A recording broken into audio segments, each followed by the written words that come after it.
Assalamualaikum warahmatullahi wabarakatuh.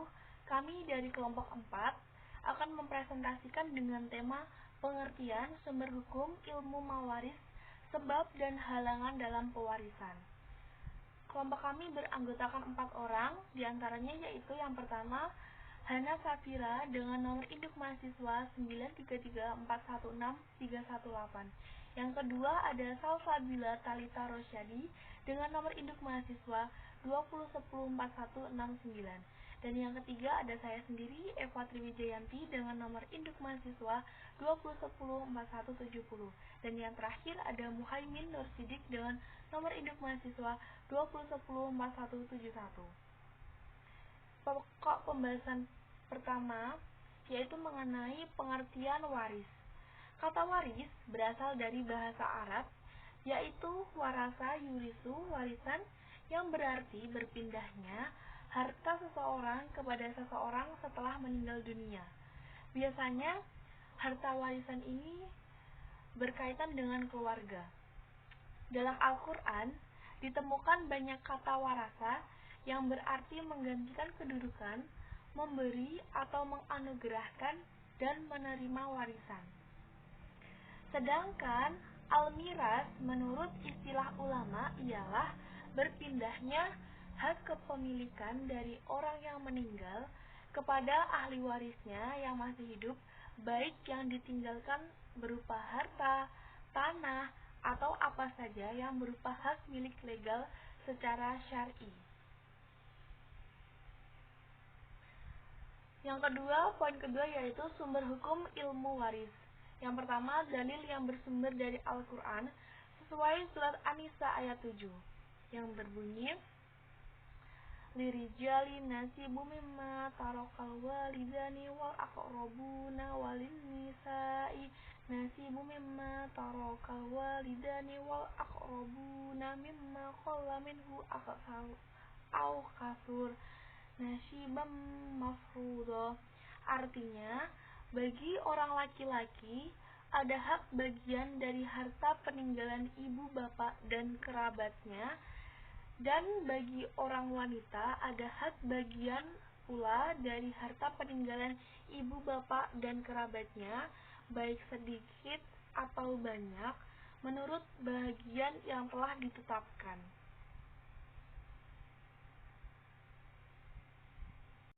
Sumber hukum yang selanjutnya yakni dalil-dalil yang bersumber dari ijma' dan ijtihad para ulama. Semua ulama sepakat bagian seorang anak laki-laki sama dengan 2 bagian anak perempuan. Semua ulama juga sepakat ahli waris dari golongan laki-laki secara terperinci ada 15 orang, yaitu anak laki-laki, cucu laki-laki ke bawah, bapak, kakek dari bapak ke atas, saudara laki-laki sekandung, saudara laki-laki seayah, saudara laki-laki seibu, anak saudara laki-laki sekandung atau ke bawah, anak saudara laki-laki seayah, paman atau saudara bapak kandung, paman saudara bapak seayah, anak paman sekandung, anak paman seayah, suami dan orang yang memerdekakan budak. Semua ulama juga sepakat ahli waris dari golongan perempuan secara terperinci ada 10 orang, yaitu anak perempuan, cucu perempuan, ibu, nenek dari ibunya ibu, nenek dari ibunya bapak, saudara perempuan sekandung, saudara perempuan seayah, saudara perempuan seibu, istri dan perempuan yang memerdekakan budak.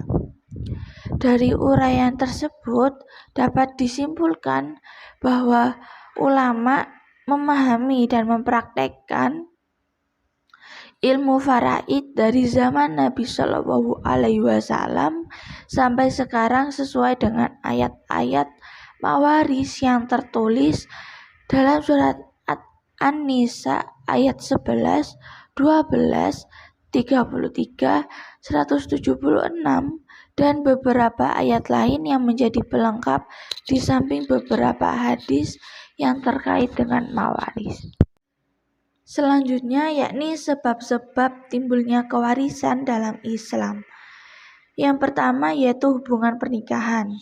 Hubungan pernikahan atau ikatan perkawinan adalah sebagai konsekuensi hukum karena adanya akad nikah seorang laki-laki dengan seorang perempuan. Ikatan ini berlangsung selama masa berlakunya dalam arti ada saat mulai ketika akad tersebut dibangun dengan ijab qabul sampai dengan saat diputuskan, bila mana dilakukan pemutusan atau bahkan tidak pernah ada saat berakhirnya sama sekali kalau tidak diikuti oleh peristiwa kematian salah seorang dari mereka berdua. Perkawinan yang menjadi sebab timbulnya hubungan kewarisan antara suami dan istri didasarkan pada dua syarat berikut. Yang pertama, perkawinan itu sah menurut syariat Islam. Artinya, syarat dan rukun perkawinan itu terpenuhi, atau antara keduanya telah berlangsung akad nikah yang sah, yaitu nikah yang telah dilaksanakan dan telah memenuhi rukun dan syarat pernikahan serta terlepas dari semua halangan pernikahan walaupun belum berkumpul. Yang kedua, perkawinan masih utuh. Artinya suami istri masih terikat dalam tali perkawinan saat salah satu pihak meninggal dunia. Termasuk dalam ketentuan ini apabila salah satu pihak meninggal dunia sedangkan ikatan perkawinan telah putus dalam bentuk talak raj'i dan perempuan masih dalam masa iddah, seorang perempuan yang sedang menjalani iddah talak raj'i masih berstatus sebagai istri dengan segala akibat hukumnya, kecuali hubungan kelamin, karena halalnya hubungan kelamin telah berakhir dengan adanya perceraian. Sebab yang selanjutnya yakni kekerabatan atau nasab. Salah satu sebab beralihnya harta seseorang yang telah meninggal kepada yang masih hidup adalah adanya hubungan silaturahim atau kekerabatan antara keduanya, yaitu hubungan nasab yang disebabkan oleh kelahiran. Ditinjau dari garis yang menghubungkan nasab antara yang mewariskan dengan yang mewarisi dapat digolongkan dalam 3 golongan, yaitu sebagai berikut. Yang pertama adalah furu', yaitu anak turun atau cabang dari si mati. Yang kedua adalah usul, yaitu leluhur, pokok atau asal yang menyebabkan adanya si mati. Yang ketiga ada hawashi, yaitu keluarga yang dihubungkan dengan semeninggal dunia melalui garis menyamping, seperti saudara, paman, bibi, dan anak turunnya dengan tidak membeda-bedakan laki-laki atau perempuan. Sumber hukum yang selanjutnya yakni dalil yang bersumber dari As-Sunnah. Hadis Nabi dari Abdullah ibnu Abbas yang diriwayatkan oleh Sunan Tirmizi, yang artinya telah menceritakan kepada kami Musa bin Ismail, telah menceritakan kepada kami Wuhaib, telah menceritakan kepada kami Ibnu Tawus dari ayahnya dari Ibnu Abbas dari Nabi SAW bersabda, berikanlah bagian faraid atau warisan yang telah ditetapkan kepada yang berhak, maka bagian yang tersisa bagi para pewaris laki-laki yang paling dekat nasabnya. Hubungan sebab al-wala.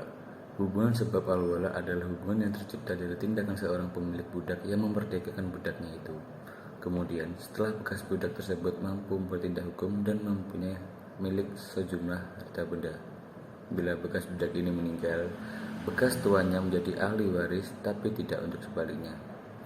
Dasar yang digunakan sebagai hubungan wala dapat menjadi ukuran-ukuran terjadinya kewarisan adalah surah An-Nisa, yang artinya bagi tiap-tiap harta peninggalan dan dari harta yang ditinggalkan ibu, bapak, dan karib kerabat, kami menjadikan pewaris-pewarisnya. Dan jika ada orang yang kamu telah bersumpah setia dengan mereka, maka berilah kepada mereka bahagianya. Sesungguhnya Allah menyaksikan segala sesuatu. Kekerabatan atau nasab ditinjau dari garis yang menghubungkan nasab antara yang mewariskan dengan yang diwarisi. Dapat digolongkan dalam 3 golongan, yaitu sebagai berikut. 1. Furu', yaitu anak turun cabang dari si mati. 2. Usul, yaitu leluhur pokok atau asal yang menyebabkan adanya si mati. Yang ketiga, Hawasi, yaitu keluarga yang dihubungkan dengan si meninggal dunia melalui garis menyamping seperti saudara, paman, bibi, dan anak turunnya dengan tidak membeda-bedakan laki-laki atau perempuan. Hubungan sesama Islam. Hubungan Islam yang dimaksud di sini terjadi apabila seseorang yang meninggal dunia tidak memiliki ahli waris, maka harta warisannya itu diserahkan pada perbendaharaan umum atau yang disebut Baitul Mal yang akan digunakan oleh umat Islam. Yang ketiga yaitu berlainan agama. Yang dimaksud dengan berlainan agama adalah berbedanya agama yang dianut antara pewaris dengan ahli waris. Artinya, seorang muslim tidaklah mewarisi dari yang bukan muslim. Begitu pula sebaliknya, seorang yang bukan muslim tidaklah mewarisi dari seorang muslim. Dasar hukum berlainan agama adalah hadis Rasulullah SAW. Sekian dari kelompok kami. Apabila ada salah kata, kami mohon maaf yang sebesar-besarnya. Assalamualaikum warahmatullahi wabarakatuh.